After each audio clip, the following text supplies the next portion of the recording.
देखो भाई एक बार, बाकी बाद में टॉपिक पे बात करेंगे। ये ऋषि दयानंद जी का अमर ग्रंथ है सत्यार्थ प्रकाश, और इसमें है घोड़े हॉर्स पावर। इन्होंने देखेंगे इसने पढ़ के हॉर्स की जो हॉर्स पावर है वो बढ़नी चाहिए। कितनी पढ़ेगी? 3 बार भाई जितनी बार पढ़ेंगे नहीं 3 बार पढ़ रहे हैं। इन्हें तो कितनी बार पढ़ लो और भी बढ़िया है, अच्छी बात है। तो हम तो ये सत्यार्थ प्रकाश ये उपहार इसलिए भी दिया है कि देखो जैसे कपड़े में मैल है नहीं तो उसको साबुन की जरूरत हुआ है, इसी तरह से आदमी को भी अपने निखार की जरूरत हुआ है। तो ये अमर ग्रंथ है सत्यार्थ प्रकाश, इसको जो आदमी जितनी बार पढ़ेगा तो उतना ही उसका ओरा बढ़ेगा और जो मैल है है मन में बुद्धि में विकार है वो दूर हो जाए और आगे बढ़ते चलो हर्ष भाई। शायद इसने इस गू के टोकरे को खोल कर नहीं देखा, नहीं इसने भी थोड़ी बहुत बदबू तो आ जाती। आइए आपको दिखाते हैं कि ये गू का पीपा किस तरह है। ये मान लो अगर आज जिंदा होता ना तो चौराहे पे जला दिया जाता है। दयानंद सरस्वती। मासूम शर्मा गू के पीपे में घी ढूंढता है। अभी इस पुस्तक का आपका एक अंश दिखाते हैं, सत्यार्थ प्रकाश। सत्यार्थ प्रकाश पुस्तक को पिछले कुछ दिनों से डंके की चोट पर कुछ व्यक्तियों द्वारा गू का पिप्पा बताया जा रहा है। इसके पीछे क्या वास्तविकता है, क्या कारण है, ऐसा क्या कुछ लिखा हुआ है सत्यार्थ प्रकाश में कि लोग इसको गू का यानी कि गंदगी का भरा हुआ डब्बा कहने को तैयार है। आज इस पूरे मामले की जांच करेंगे, आपको गहराई से दिखाएंगे आखिर क्यों ऐसा कहा गया है। देख ली भाई, ये धर्मू जी अर्चिकारा जी की कोठी पे गए थे भाई की, उन्होंने वहां पे सत्यार्थ प्रकाश अमर ग्रंथ उनको भेंट किया। और भाई हम धर्मू भाई की बहुत वीडियो देखे हैं, बहुत मानना है उन्हें। और यहाँ सारे जो अपने भाई बैठे हैं ना, सारे भाई संसार क्रांति के बढ़िया देखने वाले। और ये अमर ग्रंथ साहिब देखो, धर्मू भाई के कहने तो लेकर बैठ गए सारे अमर ग्रंथ पढ़ाए आज। और देखो भैया सारे पढ़ गए भी, इनता भाइयों ने पढ़े भी है। एक चीज इनता पूछेंगे, इनके केक के रिव्यू है। लो भाई पहला भाई ना देखो इन्हें के पढ़ा। राम राम भाई। राम राम भाई। भाई धर्मू की वीडियो देखी तो हमने भी प्रेरणा हुई कि भाई एक बार यार इतनी अमर पुस्तक बताई है तो एक बार पढ़नी चाहिए। बिल्कुल पढ़ा तो यार कुछ विचार अलग है। बताओ भाई बताओ। दिखाए देव है यार, सत्यार्थ प्रकाश है दयानंद जी की। इसमें भाई चौथा समूह उल्लास में जब पहुंचे तो यार बड़े अजीब नियम मिले ब्याह के। भाई ब्याह तो सबके सब ने अपने बड़का करना है, पर दयानंद जी के अगर नियम मानने लगे तो आधे बड़का का ब्याह तो कैंसिल होना। भाई देखो क्या नियम है, चाहे कितने ही धन धान्य गज गाय अजा हाथी घोड़े राज्य श्री आदि से समृद्ध ये कुल हो तो भी विवाह संबंध में निम्नलिखित 10 कुलों का त्याग कर दें। कैसे कैसे? ये कुल में भी किसी की शादी नहीं होनी चाहिए जिसमें ये त्रुटि हो। कैसी त्रुटि? जो कुल सत्क्रिया से हीन हो, सत्पुरुषों से रहित, वेद अध्ययन से विमुख, और जिसके शरीर पर बड़े बड़े लोम हो। अगर किसी के कुल में किसी भी व्यक्ति के, आदमी या स्त्री के बड़े बड़े बाल हो जाए तो उनके कुल में ब्याह नहीं होंगे। अमेर जी कह रहे हैं। और देखो, अथवा बवासीर हो, किसी का क्षय हो, दमा हो, खांसी हो। खांसी तो भाई 8 साल होले है, सारे को होले है एक बार तो साल में ब्याह। तो मैं तो कहूँ था दे आदमी मैंने कहूँ ब्याह हुए को ना कि मैं और होगा, फिर कि मैं और जो होगा वो भाई आगे बताओगा। ब्याह के अलावा भी बहुत दे रखे हैं भाई ने ऑप्शन मेहर जी ने। पहले ये देख लो कि इनके तो ब्याह होंगे नहीं, जी का खांसी होगी, कुल में किसी का भी खांसी होगी तो ब्याह नहीं करना। आर्य समाज के प्रवर्तक का नियम भाई है। अमास्य का हो, मिर्गी हो, श्वेत कुष्ठ हो, गलित कुष्ठ हो और कुलों की कन्या वर्ग के साथ विवाह नहीं होना चाहिए। ध्यान से देख लो, कुल में किसी को ये हो जाए उसका ब्याह नहीं होना चाहिए। खांसी हो जाए किसी का, सोच के देखो, खांसी सबको हुआ है। और देख भाई, क्योंकि ये सब दुर्गुण और रोग विवाह करने वाले के कुल में भी प्रविष्ट हो जाते हैं। ये महर्षि जी के विचार थे, इसलिए नहीं करना। ना तो पीले वर्ण वाली हो, ना अधिक अंगी हो, अर्थात पुरुष से लंबी चौड़ी अधिक बल वाली स्त्री नहीं होनी चाहिए। स्त्री जो है कमजोरी होनी चाहिए, अधिक हो तो नहीं होने चाहिए। बल्कि ऐसे ब्याह देख समाज में तो हमने देखे हैं, बाकी आर्य समाज के लोग फॉलो करते होंगे तो शायद ना करते हो भाई। इसमें नए रोग युक्त हो, अब रोग का नाम तो लिखा नहीं भाई ने, अरे रोग नहीं होना चाहिए। अब रोग की परिभाषा लिखने भूल गए कि भाई वो कौन कौन से रोग थे, पर कह रहे रोग युक्त नहीं होनी चाहिए, बीमार नहीं होनी चाहिए, कोई बात नहीं। पीछा आपने देखा था ना, तो बड़े बड़े शरीर पर लोम बाल होने चाहिए। यहाँ लिख दिया नए लोम रहित होनी चाहिए।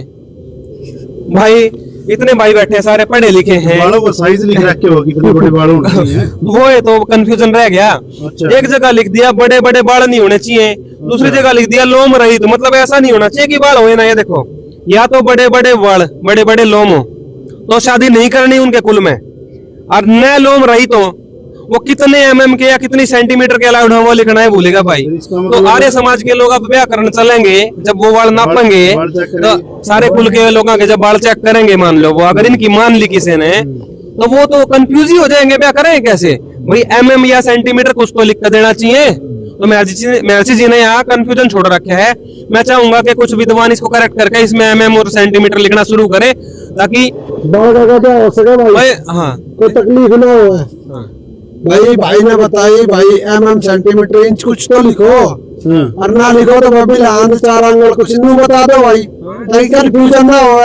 ठीक है अरे भाई देख, यू जवाब हमारा धर्मू भाई देगा, यू धर्मू भाई देगा, धर्मू भाई का ब्याह भी हो रहा। और ये इस बात ना मानना, यू जवाब धर्मू भाई देगा। ठीक है भाई साहब, धर्मू भाई के कहे था हमने यहाँ पढ़ी, तो जवाब धर्मू भाई तय लिया जाएगा, क्योंकि महर्षि जी तो जालिया लिख के बयान जी तो जाली है भाई साहब देगा जवाब, टेंशन ना ले भाई, जवाब दे। आगे बताओ, आगे रुक जाओ। ऐसे धर्मू भाई जैसे विद्वान समाज में हम चाहते हैं ये जवाब उनको देने चाहिए, ताकि कंफ्यूजन दूर हो भाई। कोई भी आर्य समाज के प्रवर्तक महर्षि जी की बात मानकर अपने बड़का की शादी करने चला, जब बाल नापेगा उनके कुल मजहब के, तो भाई किस कोई पैमाना नहीं, तो कोई बिलान अंगड़ भाई ने बताया वैसे होना चाहिए। आगे देखें, न बहुत लोम वाली, न बकवाद करने वाली, और न बुरे नेत्र वाली। कैरी भी नहीं होने चाहिए भाई। अच्छा जी, कैरी लड़कियों का ब्याह या लड़कों का अलाउड नहीं है भाई आर्य समाज। किसी और के साथ तो लिख रहे होगा ना, वो अलग, वो क्रियाएं फिर अलग ही हैं, वो वाली ना, वो ब्याहली ना है, वो दूसरी है, वो नियोग नाम से कुछ होती है, वो बात में करेंगे। ये देखो, नैरिक्ष अथवा अश्विनी, भरणी, रोहिणी आदि नक्षत्र नाम वाली। रोहिणी नाम तो भाई घनी है लड़कियां का, अश्विनी भी हो है। इन नामों की अगर कोई लड़की है तो उसका ब्याह नहीं होगा भाई। पिप्पल, बड़ा आदि वृक्ष नाम वाली। गंगा जमुना, अरे गंगा जमुना तो हिंदू धर्म में पवित्र नाम माने गए हैं। इतनी पवित्र नदियों के नाम है, लोग ना कहाँ हो उसमें, और उस पर बहुत अपने बच्चों के नाम रखते हैं, तो उनका ब्याह कैंसिल। अच्छा, जो आर्य समाज को फॉलो करते हैं उनका ब्याह होगा कैंसिल।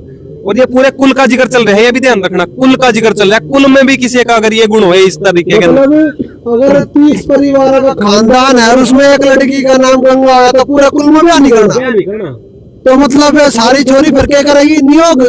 भगवान देखो भाई हमारा तो नहीं सुनने आई थी भाई, नियोग का भी ऑप्शन है इसमें। नियोग का कुछ ऑप्शन है, बाद में डिस्कस भाई पढ़ रहा है, जैसे भाई ने कह रहा अधिक बल वाली लड़की। अब भाई धर्मू भाई की वीडियो तो हम भी सारी देखे हैं। अब भाई खेल, जहाँ खेल होता है वहाँ भाई जरूर पहुंचता है। और भाई तो संगीता और बबीता की तो बहुत बड़ाई करा है कि देश की ताई मेडल लिया आई छोरी, उनमें तो बहुत तगड़ा बल है। वे तो विदेश की छोरी ने पटक मारा है, तो उन भाड़ा का भी बहाना होना चाहिए। ऐसी और भी भाड़ा जो देश की ताई मेडल लेगा है, मतलब कि उनका, मतलब कैसी बात लिख रही है, मैं तो गजब हो, मतलब ये बात लिख रही है भाई। भाई काफी विद्वान है भाई बिल्कुल, हम तो जवाब तो भाई देंगे, हमने लग रहा है वो जवाब उनसे ले लेंगे, एक बार क्लियर तो करो यार अपनी बातें आप। और देखो, गंगा जमुना हो गया, चांडाली आदि अंत्य नाम वाली, विंध्या हिमालय, पार्वती आदि नाम वाली।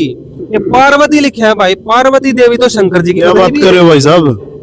पार्वती अगर किसी का नाम हो तो उससे शादी करना मना है। अगर इनके नियम पर चलो तो शंकर भगवान तो भी फिर तो गलती है मानी जा भाई, तो वो ऐसे ब्याह तो नहीं होना चाहिए। एक बात और कहना चाहूंगा, मैंने तो नहीं सुनी है कि हमारा संसारी ब्रह्मा विष्णु में ऐसा तो चल रहा है, तो हम तो पार्वती के कुलता ही है। फिर ये क्यों करोगे कि सारे संसार का ब्याह ना होगा क्या भाई?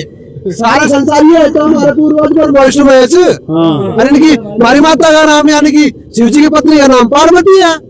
फिर भाई के दयानंद जी मतलब के सिस्टम एक बार पढ़े होगा था हमने यू भाई धर्मू ने कही थी जितनी बार पढ़ोगे उतने पॉइंट लिखेंगे भाई। हम एक बार में कई बार तो ना पढ़ सकते, कई आदमी बैठ गए तो भाई अलग अलग पॉइंट काट रहे हैं और भी ले लगे। अच्छी बातें भी तो होंगी, अलग अलग अध्याय लेकर बैठ गए थे, तो पॉइंट जो इतने समझ में आए, मगर भाई जो हमारा कंफ्यूजन रहा वे लगा लिए भैया, धर्मू भाई जवाब दे देगा बाकी ठीक से। और देखो, काकी, शेनी आदि पक्षी नाम वाली, नागी, भुजंग आदि सर्प नाम वाली, दासी आदि प्रेष नाम वाली, भीमा, भयंकरी, काली, चंडी आदि भीषण नाम वाली कन्या के साथ विवाह नहीं करना चाहिए, क्योंकि ये नाम कुत्सित और अन्य पदार्थों के भी हैं, इसलिए नहीं करना। फिर महर्षि जी ने उम्र की बताई कि कितनी उम्र में ब्याह होना चाहिए, जैसे सरकार भी नियम बनाती है। हाँ, बिल्कुल भाई बाल विवाह जैसे रोकने के लिए नियम बना रखे हैं, तो महर्षि जी ने भी अपने नियम बताए थे, और उसमें 3 कैटेगरी रखी भाई, A, B, C। अच्छा, हाँ, पहले C कैटेगरी शुरू करेंगे। यार ब्याह का समय और प्रकार कौन सा अच्छा है, तो 16वें वर्ष से लेकर 24वें तक कन्या होनी चाहिए, और 25 से लेकर 48 तक पुरुष होना चाहिए। 48 हाँ अरे जय एक बार भाई ABC कैटेगरी देखिए, समझ में आओगी सारी। जो 16 और 25 में विवाह करे, 16 की स्त्री 25 का आदमी हो तो निकृष्ट C कैटेगरी का विवाह है ये। तो यहाँ से शुरुआत है, इससे नीचे ताला उड़े कौन है। 18 से 20 की स्त्री और 30, 35 या 40 का पुरुष होना चाहिए, मतलब 20 की तो स्त्री या 18 की स्त्री और 40 का पुरुष। ये विवाह भी मध्यम है, काम चलाऊ सा बताया। अच्छा, ये महर्षि जी के विचार हैं। और 24 वर्ष की स्त्री होनी चाहिए, कति फिक्स बता दिया। और 48 वर्ष के पुरुष का विवाह उत्तम है, कति A कैटेगरी का बताया। मेरे ख्याल से जो A कैटेगरी में बिल्कुल जो पक्के आर्य समाजी भाई हो सकता है कि वो इस नियम को फॉलो भी करते हो। हालांकि हमने तो ऐसे अभी नहीं मिले हैं, पर जो भाई हो कमेंट करके यहाँ जरूर बताना, ताकि भाई समाज में ये संदेश अच्छा जावे कि भाई महर्षि जी का ज्ञान बड़ा अच्छा चल रहा है। और 24 और 48 की शादी हो रही है, 18 की छोरी 40 वर्ष के आदमी से शादी कर रही है। देखो अन्य समाजों में तो नहीं होता, पर ये तो आर्य समाज के नियम है। तो जो भाई करते हैं इसको फॉलो वो जरूर कमेंट में बताएं, हम भी जाने भाई ऐसे के। तो मेरा, लेकिन धर्मू भाई के मेरा ये परिवार में कोई तो पास है, क्योंकि धर्मू भाई तो प्रचार कर रहा है हमारे ग्रंथ का।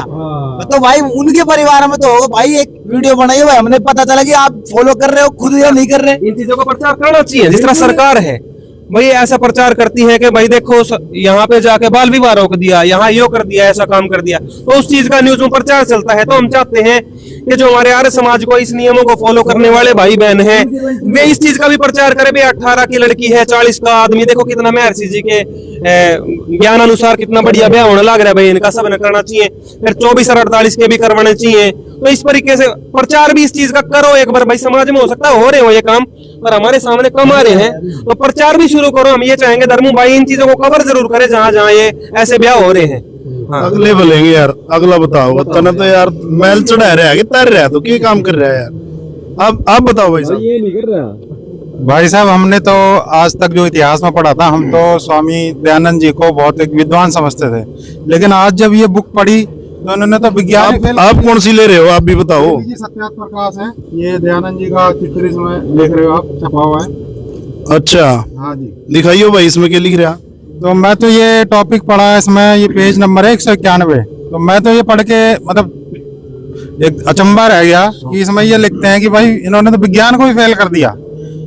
आज तक चंद्रमा तक तो अपनी साइंस पहुंची है, ये तो सूर्य में भी पहुंच गए। कौन है? दयानंद जी। ये तो अच्छा। लिखते हैं, देखो आप क्या, इससे एक किसी जो व्यक्ति है वो पूछता है सूर्य चंद्र और तारे क्या वस्तु हैं और उनमें मनुष्य आदि सृष्टि है या नहीं है। तो स्वामी जी क्या जवाब देते हैं, ये सब भूगोल लोक हैं, इसमें मनुष्य आदि प्रजा भी रहती है। तो ये कहते हैं कि सूर्य में भी जीवन है, वहां भी प्रजा रहती है, वहां भी मनुष्य रहते हैं इस तरह। तो उन्होंने तो विज्ञान को भी यहाँ तो ध्यान लगता हो भाई, ध्यान में देखा हो एक बात है भाई, एक बात बताओ, कहीं महर्षि जी भांग तो नहीं पीते थे? बताओ भाई कि मैं इस पॉइंट दिखाऊं एक बार। तो ये आदमी जैसे ऐसी बात कह सकता है? मतलब मैं तो जैसे हम स्कूल में पढ़े भाई, हमारे मास्टर ने तो बताइए कि सूर्य के कई किलोमीटर पहला तक भी अगर हम चले जाओ राख बना दे, राख भी ना पावे, इतना ताप है उसका। और दयानंद जी नु कह रहे ज्ञान नहीं है। महर्षि दयानंद और महर्षि दयानंद के जितने भी अनुयायी है वे रह सकते हैं भाई, क्योंकि भाई महर्षि दयानंद जी जब भांग पी के बेहोश हो जाया करते ना, तो सीधे समाधि सूर्य पर लागे करती और सारे कॉन्टेक्ट हो करते। इसमें लिख रही है भाई।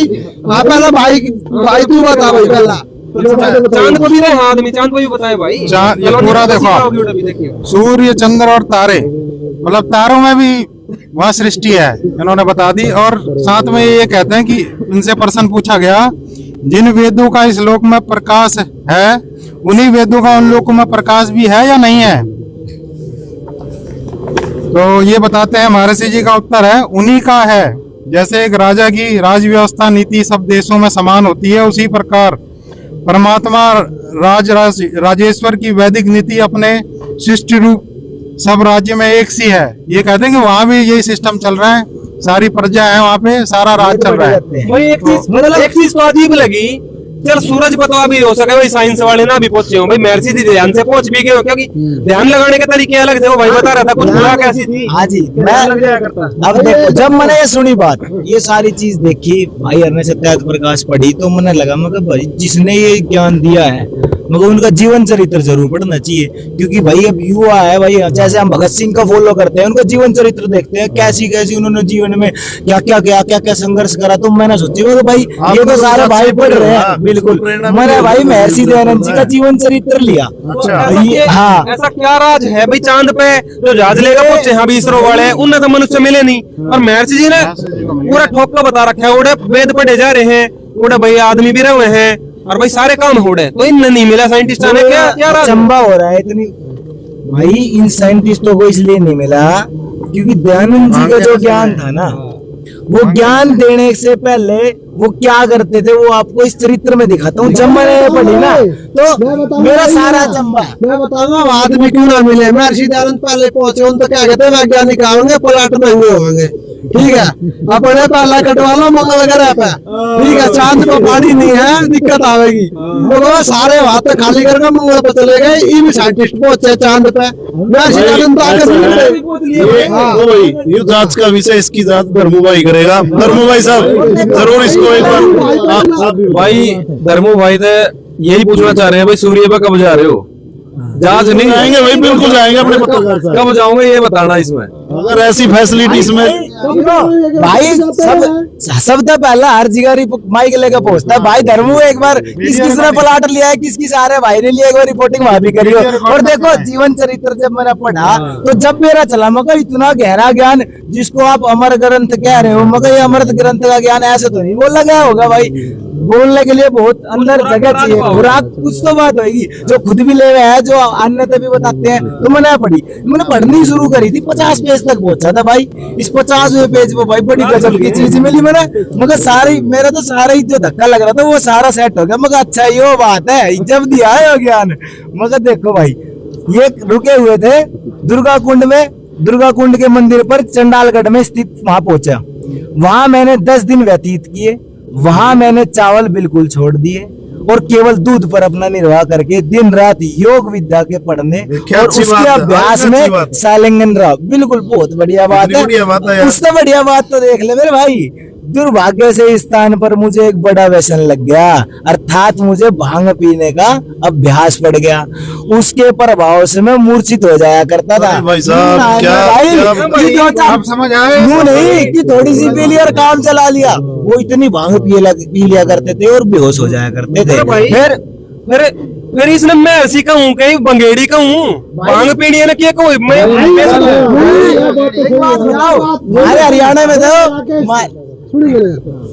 यह बात हम नहीं कहेंगे, यह बात धर्मू भाई बतावेगा।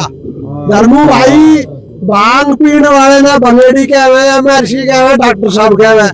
आप बताना भाई, 3 बार देखो, हम एक बार में तो सारी नहीं पढ़ सके भाई, सारे भाई बैठ गए, सबने अलग अलग पेज पढ़ लिया, ये पॉइंट काटे हैं। भांग पी के मूर्छित हो जाया करते, यानी कि बहुत ज्यादा पीले करते भाई, ऐसा के दुर्व्यसन लग गया, वहां भक्ति करने गए थे, भांग पीने गए थे। एक बात और बता, भांग पीने का फिर लाभ क्या है, क्यों पिया करते थे? इस तक ये तो सही मेरे भाई, भाई थोड़ा समय दो, स्टार्टिंग होगी। अब देखो, अब ये पीण का लाभ क्या मिले करता है, दयानंद जी बता रहे हैं। ये देखो आगे पेज नंबर 494 पे क्या लिखा हुआ है, दयानंद जी ने क्या कहा। ये बाबू शिव गुलाम प्रसाद जी ने स्वामी जी से पूछा कि मन एकाग्र होने का कोई उपाय बतलाइए। तो दयानंद जी से क्या कह रहे हैं, स्वामी जी ने कहा कि तुम 2 तोला भांग पी लिया करो फिर ध्यान खूब जमेगा। वह सुनकर बहुत चकित हुए, मतलब कि भांग पीने का ये लाभ है कि ध्यान बहुत बढ़िया लगता है। सूरज पे भी ध्यान लग गया, चांद पे भी लग गया, तारा पे भी लग गया, और क्या रह गए भाई? भांग पीने का ये लाभ है। कितने तोले भांग पीनी पड़ेगी भाई। सुनो, जो भी हमारे आर्य भाई ये वीडियो देख रहे हैं, 1-2 तोले तो बात नहीं बनेगी, 2 तोले पूरी पीनी पड़ेगी। जब बढ़िया ध्यान लगेगा, सीधा ध्यान ऊपर जाकर टिकेगा। और दूसरी बात, पहुंचना हो तो भांग पीने वाली बात हो रही थी। दयानंद जी हुक्का पीते थे, पान खाते थे, अरे भांग पीते थे। अब वही वाली बात है भाई वाली, अब इन्हें भंगेड़ी कहे डॉक्टर साहब कहे तो आप बता दियो। और दूसरी बात मतलब कि हमारी गली के जो छोटे मोटे जो झाड़े लगानी है ना, वे भी 2-4 भूत किसी मारे हो तो झाड़ा लगा के भगाते करे, वे भी न डरते। और दयानंद जी देखो भाई, एक दिन ध्यान में बैठे थे। दयानंद जी का मैंने सुना है, कुछ सारे भाई मेरे संपर्क में हैं, वे बताते हैं दयानंद जी बिल्कुल ना वैज्ञानिक प्रवृत्ति की सोच के थे, भूत प्रेतों से नहीं, भूत प्रेतों को तो मानते ही नहीं वो। भूत प्रेतों को नहीं मानते थे, लेकिन मनु मना मानने करते, कदे मुका सामने सामने नवा जिस दिन हुआ था उस दिन तो भाग लिए थे। देख भाई क्या लिख रहा है, तो शुरू में ही लिख रहा है, ये महर्षि दयानंद जी का जीवन चरित्र, सरस्वती जी का जीवन चरित्र है, आज से सहित प्रचार से। और ये देखिए इसमें क्या लिखा हुआ है, रात को जब एक वृक्ष के नीचे बैठा था, ऊपर पक्षियों ने घू करना आरंभ किया, सुनकर मुझे भूत का भय लगा और मैं पीछे मठ में आ गया। मतलब पक्षी ने भूत समझ के भाग गया करता। वो इजमारी यू देखो कि भूत तो बहुत दूर की बात है, पक्षी की घूम होते हैं, भूत समझ के भाग लिए। महर्षि दयानंद जी की हॉर्स पावर खत्म हो गई। एक बात है हॉर्स पावर खत्म नहीं, हॉर्स पावर चालू हो गई, क्या बात गया भाई हॉर्स पावर बढ़ गई, फिर अपने पीछे भाग गए। मतलब भूत तो दूर की बात है, पत्ते तो पक्षियां तो डर के भाग गए। बाकी अमर ग्रंथ है भाई, मतलब अमर ग्रंथ है, ठीक है। तो इसमें ऐसी चीजें लिखी मिलेगी आपको। धर्मू भाई जवाब जरूर देना। देखो अंकल जी, और भाई बात ये हो रहा है कि मैं भी देखो भाई, नहीं पहली बात अंकल की शकल देखो, धर्मू भाई था, मैं भी तो कुछ बताओ। धर्मू भाई ने कहा कि भाई जो अमर ग्रंथ है सत्यार्थ प्रकाश, इसको पढ़ने से आप चार्ज हो जाते हो। तो भाई मैंने सोचा कि देखो मैं भी पढ़ के कितना चार्ज हो सकूं। तो भाई मेरा मन था विदेश जाने का, कोई मेरा जानकार था, कहने लगा भाई तू 5-7 साल विदेश में आया और बढ़िया नोट कमा लिया होगा और तेरा अच्छा बाढ़ का गुजर हो जाएगा। लेकिन वो धर्मू भाई का जब मैंने वीडियो देखा तो मैंने कहा भाई एक बार सत्यार्थ प्रकाश पढ़ लूं जानते पहले। तो भाई मैंने सत्यार्थ प्रकाश खोल के देखा, वो सत्यार्थ प्रकाश को जब खोल के देखा, जब ये 100वें पेज में पहुंचा, देखो सत्यार्थ प्रकाश है, देख लो भाई। हाँ जी, अब इस सत्यार्थ प्रकाश को जब मैंने पढ़ता 100वें पेज पहुंचा तो ये सत्यार्थ प्रकाश कह रहा है कि विवाहिता स्त्री जिसका पति जो धर्म के अर्थ से परदेश गया हो, यानी कि कोई धार्मिक अनुष्ठान करने के लिए अगर वो परदेश में गया है तो उसकी घरवाली 8 वर्ष तक तो बाट देखा है। अच्छा जी। और विद्या और कीर्ति के लिए गया, अगर पढ़ने पढ़ाने के चक्कर में गया है तो वो 6 वर्ष तक बाट देखा है। और मेरे से कोई धन कमाने के लिए गया है तो उसकी घरवाली 3 वर्ष तक बाट देख के उसके पश्चात वो नियोग कर ले, किसी भी पुरुष से अपना संबंध बना ले, नियोग करके संतान उत्पत्ति कर ले, और जब वो विवाहिता पति आवे तब वह नियुक्त पुरुष छोड़ देवे, और जो बालक पैदा करेगा पीछे से वो भी मेरा ही माने जाएगा। तो मैंने सोचा भाई यो काम तो गड़बड़ हो गया, तो मैंने तो अपना वो विदेश का दौरा ही टाल दिया। मैंने कहा भाई तो गड़बड़ हो गया। सोचा अगर जैसे सत्यार्थ प्रकाश के अनुसार से मेरी घरवाली चल पड़ी, क्योंकि हम तो आ रही है वैसे और वो भी पक्की आ रही है, और जय उसने यो नियम पकड़ लिया तो ये तो कुंडा हो जाएगा। तो भाई मैंने तो अपना वो प्रोग्राम कैंसिल कर दिया। तो धर्मू भाई का भला हो कि उसने मेरी आंख खोल दी। हाँ जी, ये सत्यार्थ प्रकाश है। धर्मू भाई एक रिक्वेस्ट हो रहा है छोटी सी, भाई एक रिपोर्टिंग और कर दो, परिवार के साथ बैठ के एक बार ये प्रकरण आप पढ़ के बता दो। अगर आपने पढ़ के बता दी तो मैं मान लूंगा भाई आप पक्के फॉलोवर हो दयानंद जी के। एक बार ये काम और करके देखना जी भाई, इससे तो समाज को सुधार के तो कति जमा नीचे गाड़ देगा। मतलब इस तरह की चीजें इसमें लिखी हुई है, ये तो समाज का विनाश हो जाएगा। एक मिनट भाई, इसको देख कर तो ये एक चीज समझ में आई जो कि मतलब कभी देखी है सुनी। अब कोई विदेश अगर चला गया 3 साल ना आया तो घर में जब वो आओगा तो नन्हे मुन्ने उन्हें घर में खेलते मिलेंगे। इसमें तुम सारी मेहनत घटा दी, रेडीमेड मिलेंगे बड़े बड़े, कुछ नहीं करना भाई धर्मू, रेडीमेड घर में बैठे पापा हो भाई। एक चीज और है भाई धर्मू, एक चीज और क्लियर करना चाहूँ। चलो ये तो हो गया प्राइवेट नौकरी करने वाले। अब भाई जो सरकारी नौकरी लाग रहे हैं, मैंने सुनी है फौज में, आर्मी में और भी अन्य संस्थाओं में, ये विदेश भी भेज दे अपने ड्यूटी करता ना भाई, फौजी भेज दिया, कोई कितने और एम्बेसी भेज दिया, फिर भाई वे मान लो ना आवे 4-5 साल तक 6 साल तक ना आवे तो फिर भाई उनकी अलग ये बनेगी। और मैंने तो ये भी सुना है कि भाई 11 पुरुषों तक, मतलब 11 आदमियों तक सिलेक्ट कर सकते हैं। वो जोन सा मिला अपने एक ना आवा बढ़िया, दूसरा ना बढ़िया, ठीक है ना मिला अपने बेवरता भी कर सके। हाँ आधा काम में फिर बापू कहना पड़ेगा, आधा काम में फिर बापू वो किसेगा वो, लेकिन माना उसी का जाएगा। तो वो ये तो फिर वो ये काम हाल होगा, बोलो लड़ाई फौज और नाम सरदार का होगा भाई। ठीक रही, वाह भाई वाह, बहुत अच्छे सत्यार प्रकाश लगी, कतई ज्ञान ठोक के दे रखा है इसमें तो।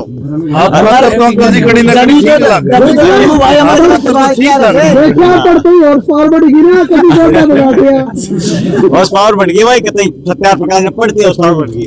मेरे ख्याल से जो हॉर्स पावर बढ़ रही है यो कर्मो भाई की सत्यार प्रकाश पढ़ के बढ़ रही है। फिर तो आज पकड़ना की बात जरूर इस पे देखो, आप सर्च करो, यूके इतने सारे खागड़ ला दिए आपने पढ़ने खातर, इवें ऐसी बात बता रहे, इसमें पढ़ के बताओ आपने क्या पढ़े भाई। देखो जी, दयानंद जी ने तो देखो ऐसा काम कर दिया, हमारे सनातनी देवता ही जड़े बना दिए। अरे भाई साहब क्या बात कर रहे हो आप भी।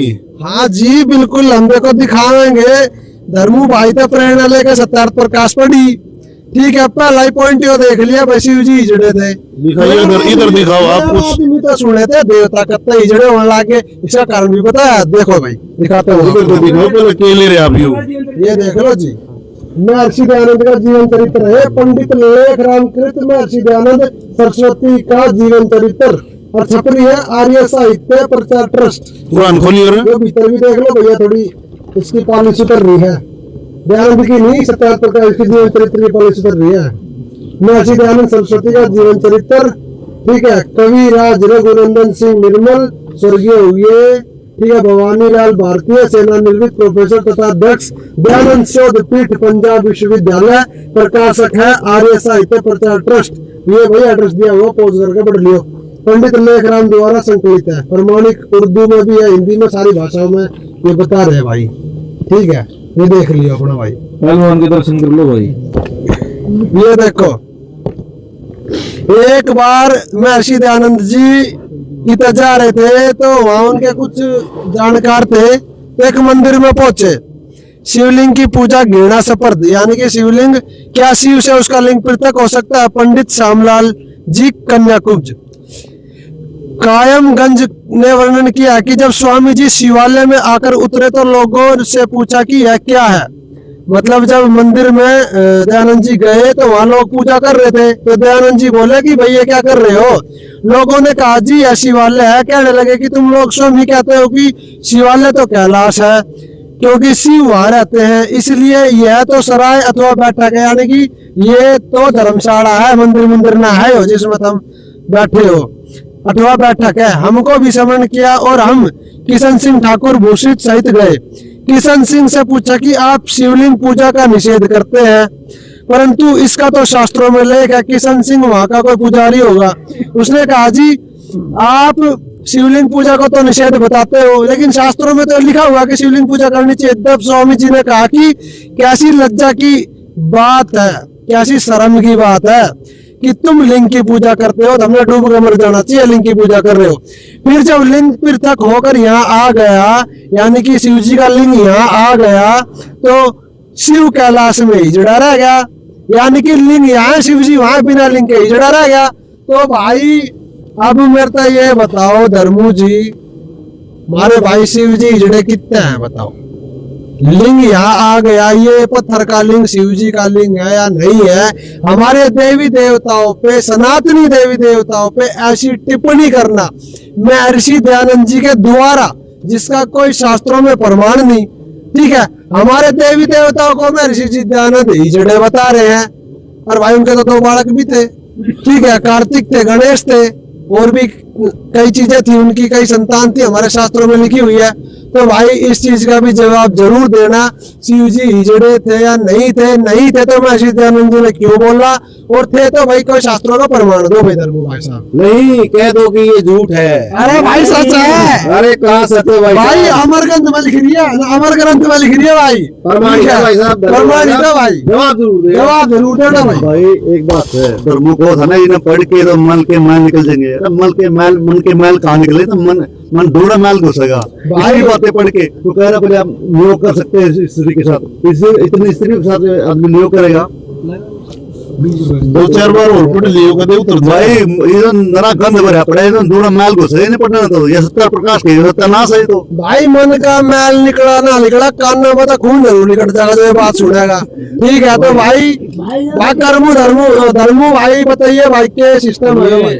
अभी आपने आधी ये सुनी है, इनका ये भी कहना है कि जो कृष्ण जी है जिसको आधा भारत मानता है, ये उनके लिए कहते हैं कि उनको बवासीर जैसा रोग हो रखा है।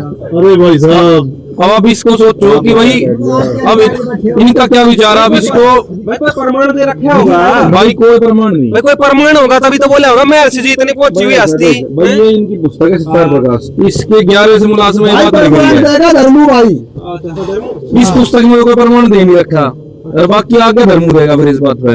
अब इनका ये कहना है, देखो जैसे यहाँ गोसाई लोग अपने को कृष्ण मानते हैं, वो बहुत स्त्रियों के संग से भगंदर जैसे रोगों से पीड़ित है। भगंदर एक बवासीर जैसा रोग है, बहुत भयंकर रोग है। तो अब जिनका स्वरूप गोसाई पीड़ित होते हैं, तो गोलोक का स्वामी श्री कृष्ण इन रोगों से पीड़ित क्यों नहीं होगा। और जो अगर कृष्ण जी इससे पीड़ित नहीं है बवासीर जैसे रोग से, तो उनके स्वरूप गोसाई पीड़ित क्यों होते हैं। भाई बता भाई कृष्ण जी का भगंदर बता दिया मेरे भाई धर्मू, इसने पढ़ के हॉर्स पावर बढ़ाना पड़ा, खून जरूर खोल जाएगा भाई। ठीक है हमारे सनातन धर्म की इतनी बेइज्जती भाई। देखो प्रमाण और शास्त्र में लिख रखी हो तो बात अलग है भाई, बाकी भांग पी के ऐसी बात लिखना था भाई तो मुझे ठीक नहीं लगता भाई। 2 तोड़े रखे ना, 2 के घड़े तोड़े ना भाई, 2 तोड़े अनुयायियों के लिए, ये ज्यादा पिएगा, ये ज्यादा पिएगा।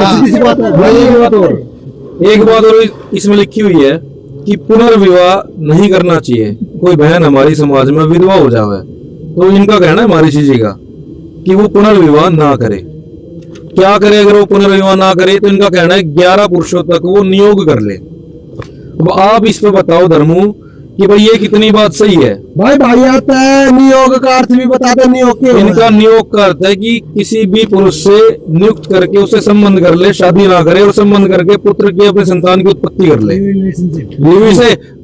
लिव इन रिलेशनशिप होगी एक किस्म से। भाई धर्मू भाई की पत्रकारिता देखी, बहुत चीज देखी भाई, इन सामाजिक मुद्दों पे बात विचार भी चलती रहती भाई। लिविंग रिलेशनशिप ठीक नहीं है, लेकिन दयानंद जी कह रहे विधवा अगर दूसरा ब्याह कर लेगी तो पति धर्म नष्ट हो जाएगा।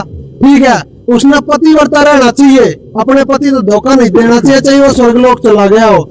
लेकिन अगर बच्चा चाहिए तो कोई भी पुरुष ढूंढ ले, अपनी गली में चलता हो, पड़ोसी हो, कितना और फोन फान पर बात होती हो, पहला भाई आपस में डिस्कशन, ऐसे नहीं आपस में डिस्कशन करे लड़की और लड़का। ठीक है फिर घर वाले तो बता जी मैंने बात कर लिया, मैं इसका पुत्र लूंगी। ठीक है अपना इस तरह मेरी बात हो ली है जी, वो अपना पुत्र दे देगा मैंने। ठीक है फिर उसका नियोग कर ले, मान ले किसी कारणवश संतान ना हुई तो दूसरा ढूंढ ले।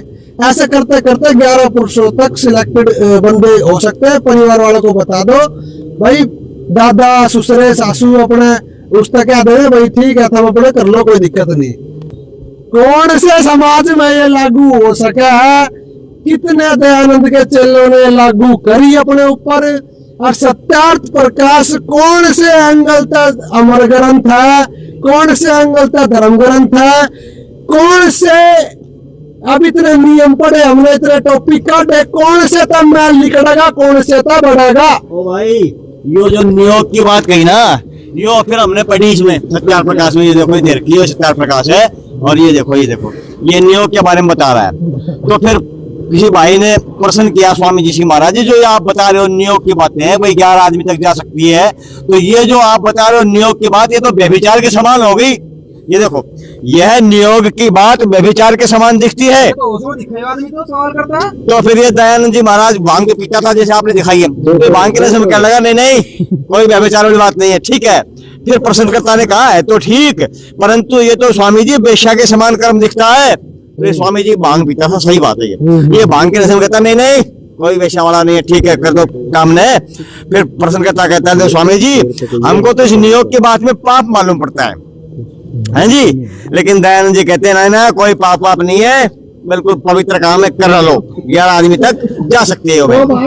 धर्मू भाई ने महर्षि दयानंद ने ठप्पा लगा दिया है, कोई बुरा कर्म नहीं है। अगर बुरा कर्म नहीं है तो कितने दयानंद के चेले भाई इस चीज में लागू कर रहे हैं? और क्या ये बात तर्क सम्मत है कि ब्याह करना तो पतिव्रता धर्म नष्ट करना है, गंदे विचार है, गंदा आचरण है, 11 पुरुषों तक नियोग करना सही ठीक बात है? तो क्या ये मैं ऋषि के विचार है? क्या इस अमर ग्रंथ को पढ़ने से किसी का उद्धार या मैल निकल सकता है? और किसी का लिखना हो तो भाई हमें बता दियो। हाँ भाई साहब कि मैं लिखड़ा मैल मारे गुरुजी एक कथा हम बताए रहे के रमलू तना कड़े कड़े तरोलू लोग ताई भीतर न होले देखे जाइए रोए जाइए। ये किताब में जितना पढ़ रहे उतना देख के जाएंगे रोए जाएंगे। इसमें तो वो लिख रखी है भाई साहब, पढ़ के देख लियो इसमें क्या लिख रहेगा। अरे भाई मैंने एक बात ही समझ में आ गई, जब धर्मू भाई ने हर्ष भाई तो बुक दी ना और पढ़ की कही तो हर्ष भाई ने बोला 3 बार पढ़ रखे हंसने लग गया। मेरे भी समझ में आई वो क्यों हंसा था भाई, समझदार आदमी है, घर ना आए ओड़े की बेइज्जती ना करते, आर्गुमेंट ना करते। भाई एक बार संकल की स्माइल जरूर दिखाओ। बताओ जी कोई लिखड़ा मैल बता दो। अरे भाई ये तो समाज के लिए भी ठीक नहीं है। इसमें साफ लिख रहे हैं महर्षि जी ये कह रहे हैं कि ये मनुवादी थे, यानी कि ब्राह्मणों को श्रेष्ठ समझना, मनुवादी यानी कि ब्राह्मणों को श्रेष्ठ समझना। फिर आगे क्या लिखा हो जी? इसमें ये लिखा हुआ है स्मृति में एक मनु स्मृति को छोड़ अन्य सब स्मृति सब तंत्र ग्रंथ सब पुराण सब उप पुराण तुलसीदास कृत रामायण रुक्मणी आदि व सर्व भाषा ग्रंथ ये सब कपोल कल्पित है। बाकी सब तो कल्पित ग्रंथ है, रामायण भी कल्पना रामायण भी। और ये कह रहे हैं सिर्फ एक मनु स्मृति सही है।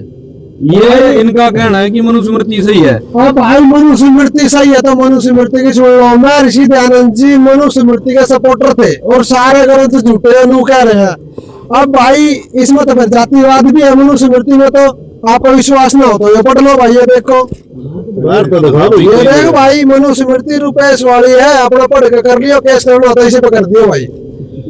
द्वितीय अध्याय दूसरे अध्याय में 31 नंबर श्लोक में लिख रहा है कि ब्राह्मण का नाम मंगलवाचक, यानी कि ब्राह्मण का नाम तो ऐसा रखो जो शुभ हो, और क्षत्रिय का बलवाचक यानी कि जो क्षत्रिय हो उसका तो ऐसा बलवाचक यानी कि उसका नाम तो इलाका अभी पहलवान आदमी है। और वैश्य का धन संयुक्त जैसे धनपाल, ठीक है बढ़िया होगा ना धनपाल, नूला का नाम तो यहाँ पे सेठ है। और शूद्र का निंदा यानी कि बेइज्जती सी महसूस हो है, जैसे कालिए पीलिए धोलिए, ठीक है निंदा युक्त नाम रखना चाहिए। तो मेरे भाई नू बता, मैं ऋषि दयानंद ने सामाजिक बताओ, मैं ऋषि दयानंद मनुस्मृति के सपोर्टर, और मनुस्मृति कह रही है जातिवाद मानो, हर वर्ण को अलग अलग विभाग बांटो और सब तय घटिया यानी कि शूद्रों को निंदा युक्त नाम उनके रखो, उनकी क्या करना के और आपने सारे ने मनुस्मृति का इतिहास दे रहे हैं भाई। अपने हिसाब से तो हरियाणा पंजाब में सारे किसान हैं और सब किसानों को शूद्र ही मानते हैं लोग। तो ये बता दो इसमें उच्च वर्ण कौन आ गया? या तो सारे शूद्र हैं। भाई सबसे बड़ी बात एक और बता दूं, अगर वास्तव में वर्ण की जांच करनी है तो भाई बनिया और ब्राह्मण और क्षत्रिय इनमें छोड़कर सारे शूद्र है, ठीक है। चाहे वो जाट हो, चाहे वो खाती हो, चाहे वो यादव हो, चाहे वो कोई भी हो, ये सारे शूद्रों में आते हैं, ऐसा भी मैंने पढ़ा है भाई। तो फिर अपना सारा हरियाणा शूद्र है, फिर सबके नाम ऐसे होने चाहिए। तो भाई मैंने नू बता दो ये समाज सुधारक है या बिगाड़क है? भाई ये तो मेरी तरह चक्षु खोल दिए। मैं सोचू था भाई सामाजिक कोई अच्छा काम कर रखा होगा, कोई एकता उपजाई होगी। ये ऊपर का साफ लू लगा हुआ है, 2 तोड़ा जो है ना वो जो उसकी 2 तोड़े की जो खुराक थी ना वह उन्होंने ना देखा महर्षि जी, तो ऐसा लगा भाई। आपका गलत फहमी है, 2 तोड़े महर्षि के लिए नहीं थे, वो शिष्यों के लिए थे। महर्षि तो कई तोड़े ले करता, उनके लिए कोई नियम नहीं थे तोड़े के। भाई सबके विचारधारे सुन लिए भाई वहाँ जो भाई कह रहा ना 2 तोड़े तो भाई शिष्यों के लिए थे, उनके लिए तो वही जो के है भाई छोड़ दिए। एक मिनट किताब दिखा दे भाई के यो ये महर्षि दयानंद सरस्वती जी की आत्मकथा है भाई यो। उसमें तो वो मूर्छित हो जाया करते थे, इसमें तो स्पष्ट लिख रहा है कि वो इतनी भांग पीने का मतलब अर्थात भांग पीने का स्वभाव हो गया था, कई बार उसके प्रभाव से वो सर्वथा बेसुध बेहोश हो जाया करते थे। मगर भाई के मेरा भाई ने उस पर यकीन ना हो, मगर आत्मकथा भी दिखा दे एक बार, मगर भाई वो इतनी पिए करते जितनी बेहोश भी हो जाया करते भाई। दो तोड़ा तो शिष्यों के लिए था। यो सारा रिव्यू देख के 2-4 पेज पढ़ के ऐसा लगा है भाई समाज में तो गंद फैल जाएगा रे। खास करवा नियोग की बात तो ऐसा लगा घर घर वैसा खुल जाएंगे, ये तो बात उसने कह दिया तो सवाल करता ने कह दी, वो उसमें था और मैं जी कह रहा नहीं हुए होना चाहिए भाई, बड़ा अजीब लगा भाई। भाई एक बात सच्ची थी बिल्कुल, इस बुक ने पढ़ के भाई महल निकट जाएंगे, इन सब के महल निकट गए कि महर्षि जी थे, ठीक है। और यो अमर ग्रंथ है भाई, सबने मेरा लागे अमर ग्रंथ है, ठीक है। क्योंकि अगर इसमें ये बातें लिख रही है, ये बातें अगर लागू कर दी समाज पे तो समाज का जानवर जैसा हाल हो जाएगा। सच्ची बताऊं, दरअसल में गलती हो गई लिखनिया की। असल में जो इसके अंदर पूरा का पूरा जो चैप्टर दे रखा है, जो भी समझाने के लिए चैप्टर देखा है, तो इसका नाम रखा सत्यार्थ प्रकाश। बाकी इसको पढ़ेंगे, पढ़ के जब इसका सही तोलन करेंगे ना, तो असल में ये सत्यार्थ प्रकाश ना कहेंगे, इसको सत्यानाश प्रकाश कहा जाएगा। सत्यानाश प्रकाश है। एक युवा भाई और बैठे अपना, मैं नियोग की बात सुन के मैं तो अपना वीजा कैंसिल करा लूंगा फिर, अगर ये सच बात है तो भाई धर्मू आपसे प्रश्न है, वो सच्ची है तो एक वीडियो उल्टी बनाओ, अगर ये बात सच है तो मैं तो अपना वीजा कैंसिल करा रहा हूँ फिर। तो इसका मतलब तो भाई ये ट्रम्प बहुत बढ़िया कर रहा है, ये डोंकी वाला समझ हरियाणा वापस भेजने लग रहा है, इनके घर तो बच जाएंगे भाई। और भाई डोंकी है जो कबूतरबाजी करें तो प्रार्थना है, दयानंद की बात ने सुन लोगे तो तुम भी भाई अपने परमार्थ ने छोड़ दो, किसी ने मत भेजो विदेश, बेफालतू में भाई कुचरित्र हो जाएगा दुनिया का।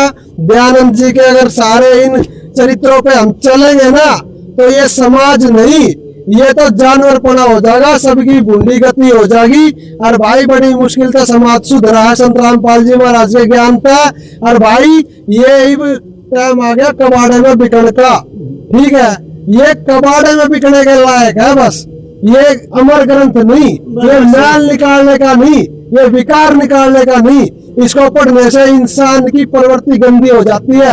अरे जो मैं ऋषि जिसको दुनिया मानती है, वो भांग के नशे की सलाह देने लग रहा है, खुद भांग पी रहा है, तम्बाकू खाता, हुला सूंघता, हुक्का पीता, सारे तो ऐब करे है। और ऐब करनी आना मैं ऋषि का है ना, तो भाई हर दूसरे गांव, हर दूसरे घर का शराबी आदमी में ऋषि है, तो शरीफ आदमी की कोई और उपाधि बना दो। जवाब चाहते हैं भाई धर्मू से, एक जवाब और मांगा जाए धर्मू भाई से, जो साबुन और पानी वाली बात जो कह रहे थे कि इसको जितना धोएंगे उतना मैल। तो भाई मैंने तो एक बात समझ में आई है कि अगर इसने साबुन क्या है ना, तो भाई फिर गू किसने क्या है, मेरे तो नू भी बता दिए भाई। यार तुम हाँ भाई क्या कहेगा भाई वो था वो महर्षि वाली बात चल रही थी कि अगर भाई इतना नशा कर का महर्षि कवा सके, फिर तो ठेका पर लाइन लग रही इतनी महर्षि का देश भरा पड़ा भाई। धर्मू भाई जवाब दिया भाई महर्षि की परिभाषा। बिल्कुल आपकी बातें ठीक है। मेरी भी आखिरी में भाई तो इतनी सी प्रार्थना है मेरे भाई, इन सारे सवालों का एक बार जवाब जरूर दे, ताकि समाज में भी पेरा चले कि क्या सही है क्या गलत। और एक छोटी सी बात पढ़ के जरूर बताना एक बार घर पे। भाई साहब मैंने कुछ ज्यादा बात समझ में नहीं आई, मैंने इतनी ये बात समझ में आई, भक्तों के लिए 2 तोड़ा और दयानंद जी के लिए शिव जी का घोड़ा, जो ही समझ में आई भाई साहब। घोड़े पे घोड़ा जिसका हो जा बेहोश घोड़ा। एक बात और है, क्या धर्मू भाई ने आप पुस्तक पढ़ी है कि वैसे प्रचार कर रहे हैं सर, जो वैसे दे रहा है भाई साहब जवाब देगा तो पढ़ लेगा। भाई साहब मेरे हिसाब से धर्मू भाई साहब ने किताब नहीं पढ़ी ना, तो 2 तोड़ा लेकर वो भी वीडियो नहीं बना पाओगा, ध्यान कितना सूरज पे लगा पाओगा। लाल लत्ते पहन रहा है, हर्ष के घर में बैठ रहा है, और हर्ष कहने ला रहा है मीना पढ़ ले और पावर बढ़ जाएगी। मैं हूँ अगर तन ने पढ़ ली तो तू भाई साहब पैदल भाग जाएगा सूरज के ऊपर, तन ने कोई यान की जरूरत नहीं पड़ेगी। 2 तोड़ा पी का था जब सरस्वती दयानंद जी अनेक लोगों में ध्यान लगा लेते थे, तो आपकी तो भाई साहब मैं क्या कहूँ कि आप खड़े उठ जाओगे, खड़े सीधा सूरज पे पाट टेकोगे, सूरज पे मैं खत्म क्यों करेंगे भाई साहब। मैं यह कह रहा हूँ, मैं आपसे प्रार्थना करता हूँ, आप एक बार 2 तोड़ा लेके सूरज पर हटकाओ, वहाँ का वातावरण हमने जरूर बताओ, हमारी भी प्लाट लेने की आशंका बढ़े। मैं और मेरा भाई बैठ कर सत्यार्थ प्रकाश पर डालेंगे भाई, हम उड़ा वेद पर डाले भाई साहब। 2 तोड़ा और उसका घोड़ा शिव जी का। ना भाई साहब प्रार्थना तो देखो हमने कर ली है, रिक्वेस्ट है सारे भाइयों की, इतनी किताब पढ़ी, इतना समय दिया, जवाब जरूर देना भाई। धर्मू भाई जवाब देना भाई, देखिए हम भी आपका भाई धर्मू भाई कभी मेरी तो माटी पलीत करवा दी। ये इतने प्रभावित हुए थे, मैंने इतनी प्रशंसा करी आपकी जी, मनो वीडियो देखी है, कड़ी आत्मकथा, कड़ी जीवन चरित्र, कड़े अमर ग्रंथ, सब कुछ तो लिया है बारी।